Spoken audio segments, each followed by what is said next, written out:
description of vowel sounds. How did you describe consonant sounds?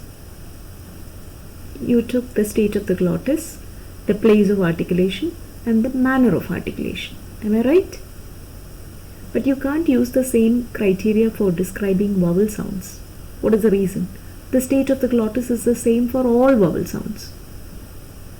It is narrow, all vowel sounds are voiced. So you can't take that into account to differentiate vowel sounds. Place of articulation. What do you mean by place of articulation? The point of contact between active articulator and passive articulator. But you know that vowels are produced with open approximation, which means there is no contact, no narrowing, no stricture, nothing involved. So, you cannot describe a vowel sound with reference to place of articulation nor stricture involved or manner of articulation, because it is the same stricture for all vowel sounds, open approximation. Understood? So we have to look at other criteria for describing and classifying vowel sounds. Let us take one after the other. First, of course, the general features of a vowel sound. All vowel sounds are voiced. There is no obstruction or friction during the production of a vowel sound. The tongue cannot be raised beyond a certain limit. When you say E, the tongue comes very close to the roof of the mouth. But still, the gap between the roof of the mouth and the tongue is wide enough for air to pass without friction. Because if there is friction, you will be producing a fricative, which is a consonant and not a vowel. So what should be the position of the tongue? The tongue should be in such a position that the oral passage is still open and air can pass freely without friction. That is the condition for a vowel sound. So the tongue cannot be raised beyond a certain limit, and that limit is known as vowel limit. You understand? It is called vowel limit. Then all vowel sounds are musical in tone. Why musical?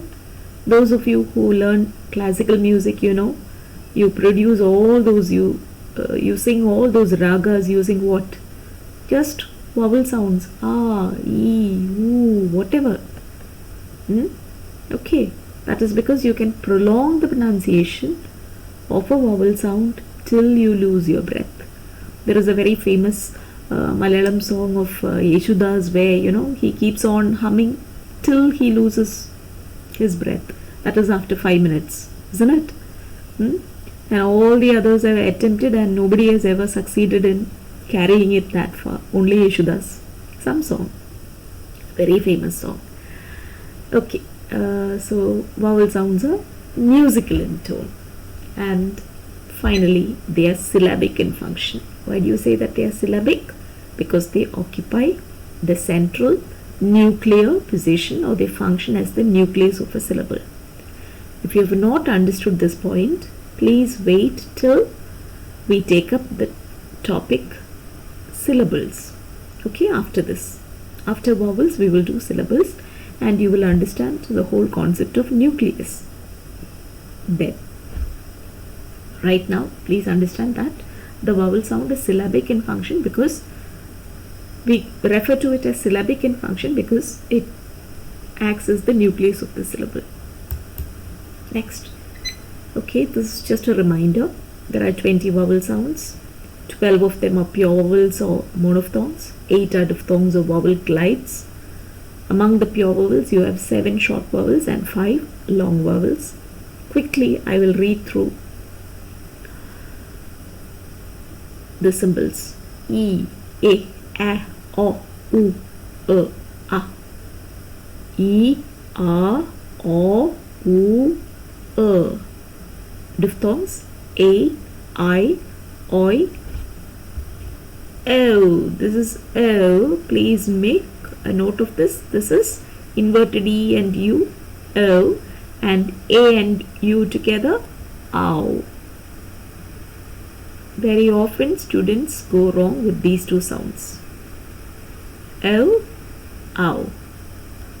Ear, air, oor. E, A, O, U, A. E, O, U, A, I. Again, these two, please be careful. This is A and this is I. Oi, O, Ow, Ear, Air, Ur. We classify, as I said, pure vowels using different criteria. One is the part of the tongue involved, the height to which the tongue is raised, and what is the maximum height? Maximum height is vowel limit. But when you say the distance between the tongue and the roof of the mouth is different from the distance between the roof of the mouth and the tongue when you say E, which means the tongue gets raised to different heights within the mouth as you produce vowel sounds. And on the basis of the height to which the tongue is raised, we classify pure vowels into various types. And finally, the shape of the lips. When you say E, spread, O, U, rounded. So you have classification of vowel sounds based on the shape of the lips, the height to which the tongue is raised, and the part of the tongue involved. Part, height, and lips. Let us take the first one. Since you've drawn the diagram and we have already looked at the different parts and so on, it is easy for you to say, isn't it? So, which are the different parts of the tongue that are involved in the production of vowel sounds? The front, the center, and the back of the tongue. Actually, we didn't speak about the center earlier when we took up the description of the tongue in organs of speech. We only spoke about tip, blade, front, and back. The tip of the tongue and the blade of the tongue are not involved in the production of vowel sounds. Understood? Tip and blade, no involvement. It's only the front and the back of the tongue that are involved in the production of vowel sounds. What is the front of the tongue?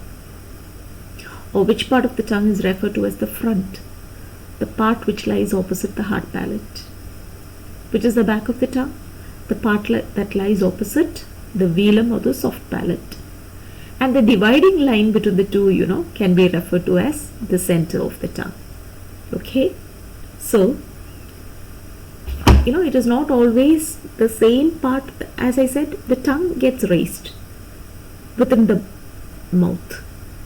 But the part of the tongue that gets raised could vary from vowel to vowel. In certain cases, it is the front of the tongue that is raised. In certain cases, it is the back of the tongue that is raised. Okay? Come on, try out E and U. You can make out the difference easily. It is not the same part that is raised. E and U are, sounds that are produced with the same position of the tongue. That is, the height to which the tongue is raised is the same for both E and U. But you can see the tongue shifting as you move from E to U. That is because in the case of E, it is the front of the tongue that is raised, and in the case of U, it is the back of the tongue. That is why you see that small movement within your mouth as you shift from E to U. So based on the part of the tongue involved, we classify vowel sounds into three as front vowels, back vowels, and central vowels. So what are these central vowels? That part lying between front and back of the tongue, that dividing line, that small line. Okay, so how many front vowels? 4. E, A, A. Back vowels, 5 of them, A, O, and all the 4 rounded vowels, O, U. Central vowels, 3, A, 3 of them. Okay. Then, the height of the tongue. Again, in the diagram we saw 4 horizontal lines. Remember? Those were the heights. Here again there is the mistake. The same mistake has come here too. that must be Y. Okay, I'll correct it immediately. Close vowels and half closed vowels, not closed. The height, what is the maximum height? Vowel limit. If you raise it beyond the vowel limit, you will be producing friction, or in other words, a consonant sound. So there are certain vowels that are produced with the tongue being raised almost to the vowel limit, and those vowels are called close vowels, which means the tongue is very close to the roof of the mouth. And when the tongue is at the lowest possible position, that position is known as the open position, and the vowels produced with the open position are called, at the open position, are called open vowels. And between them you have two imaginary positions. They are equidistant, and the one that is closer to the open position is called half open, and the position that is closer to the close position is known as half close position. Okay, close and open. Sometimes they are referred to as low and high. So open vowels can be called low vowels, or close vowels can be called high vowels. Why high and low? These are references to the height. The tongue is at, these are references to the position of the tongue, low position and high position. And between these two you have half open and half close. Okay. And based on the shape of the lips, we classify vowel sounds into two, as rounded and unrounded. There are four rounded vowels: o, u. All the others are unrounded. And among the rounded vowels, you can further classify them into open rounded and close rounded. Why open rounded? Because when you say o, your lips are actually rounded but open. The mouth is open. And when you say oo, okay, what happens to that gap? It almost closes, and this sort of rounding is known as close rounding. So you have close rounded vowels and open rounded vowels. O, open rounded, oo, close rounded. And what about unrounded vowels? All the other pure vowels are unrounded. Alright, so rounded, unrounded vowels. And now, since you've already revised the vowel diagram, since you already have the vowel diagram,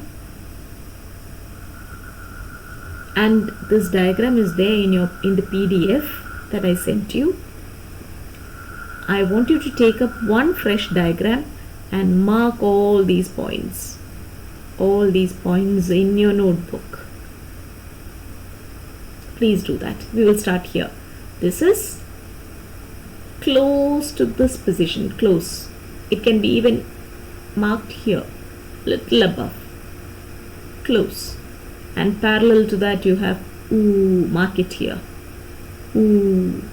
Finished? So we will be describing them as close, both of them as close. So take them as close as possible to the close position. Okay, next you can draw these two positions. Actually we are going to describe them as above half close. So you can raise them a little bit above, not a little above them. Actually in my notebook, it seems fine. But in this diagram, since I've magnified it, somehow, things seem a little different. So you can raise it further. Raise it a little to this level, here. So also can be raised here. Okay. And we are going to describe these as above half close. Okay. So they should really look like above half close. Then, take this position. Here. Identify the mid position. Again the mid position there and mark it here. A. So almost If you can divide this into 3 parts, then this is the third part. 1. Okay. Here, this can be somewhere in the middle, more or less in the middle. A can be more or less in the middle of this part. Okay, more or less in the middle. Then you have A on the open position itself. Open. O can be anywhere here, even mid position is fine. And mid position is also fine. You can even raise it further. No problem. Why do I say no problem? Because in different dialects of English spoken in England, you can see this O shifting, from here to here and so on. Okay. So, an O can be drawn, sometimes it is drawn even as a half open sound, exactly on the half open position. But we'll put it between half close and half open. Okay? Between half close and half open. You can raise it a little bit above. And then the 3 central vowels. Both of them, these 2 sounds basically are between half close and half open. But you can't describe 2 vowels as between half close and half open. So we will call the longer sound as between half close and half open, and the shorter vowel as above half open. So place it carefully. The short can be placed above half open. And what about this sound somewhere in the middle? Somewhere in the middle. This position is also okay. Even this position is okay. And this short A can be placed here, just below half open. Okay. So, have you got all the 12 pure vowels in the diagram? Now, let us get to business. We will give a 3-term label to every sound. For convenience sake, I am going to take A first. A. First, speak about the part of the tongue. Second, height to which the tongue is raised. Third, shape of the lips. Take A. Is it rounded? No. Only O, U are rounded. All the others are unrounded, right? So keep that in mind. First is part of the tongue. Which is the part of the tongue? Back. Height, open. Back, open, unrounded vowel. A is a back, open, unrounded vowel. Easy, isn't it? Take this. A. It's a front, of course unrounded, but what is the position? Is it a neat open position or a neat half open position? No. You have to describe accordingly. So you will describe the height of this as between open and half open. So what kind of a description will you give? Part of the tongue is front. But do you have a neat height? No. So we will push the height to the last. Speak of shape of the lips next and then height. So A can be described as a front unrounded vowel between open and half open. A. Front unrounded vowel between half open and half close. Between half open and half close. E. A front unrounded vowel above half close. E, as I said, we will describe it as close itself. Front, close, unrounded vowel. Oo, back, close, unrounded. What about oo? Back, sorry, not unrounded, rounded. Back. What about oo? It's a back, close, rounded. Oop, back, rounded, vowel just above half close. Just above half close. Understood? What about O? It is again back rounded vowel between half close and half close and half open. Between half close and half open. O, back rounded vowel between half open and open. These three vowels are central vowels. These three are central vowels. How do you describe them? Central unrounded vowel between half close and half open. Which one? What about the short You can't give the same description as central unrounded between half close and half open. You can give the same description to two vowels. So we will describe the short as just above half open. Try it. It's a central unrounded vowel just above half open. And what about this vowel? This is this is up, cup, but, short one. You have your Malayalam and the short one, right? Yes. So tell me, how do you describe this? It's a central vowel, central unrounded vowel. You can say just below half open, just below half open. Sometimes you will even hear it as a half open sound. Certain books, might even give you the description as half open. Okay, so what I'm trying to say is this: you don't have to mug up the description, by heart the description of the vowel sounds. Even consonants, you have to study the table, that's all. Here, you need to study only this diagram. And with reference to the point, you can easily describe it. E is a front, close, unrounded vowel. E is a front, unrounded vowel just above half close. A, front, unrounded vowel between half close and half open.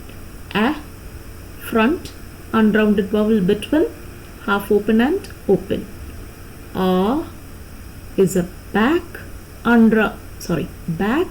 open unrounded vowel. O is a back rounded vowel between half open and open. O, back rounded vowel between half close and half open. U, back rounded vowel just above half close. U, back close rounded vowel. Central vowels. Is a central unrounded vowel between half close and half open. Is a central unrounded vowel just above half open. A is a central unrounded vowel just below half open. Okay, so now you understand the significance of the vowel diagram. You really don't have to study the description at all. Just study this and remember the details regarding front, central, back, close, half open and open.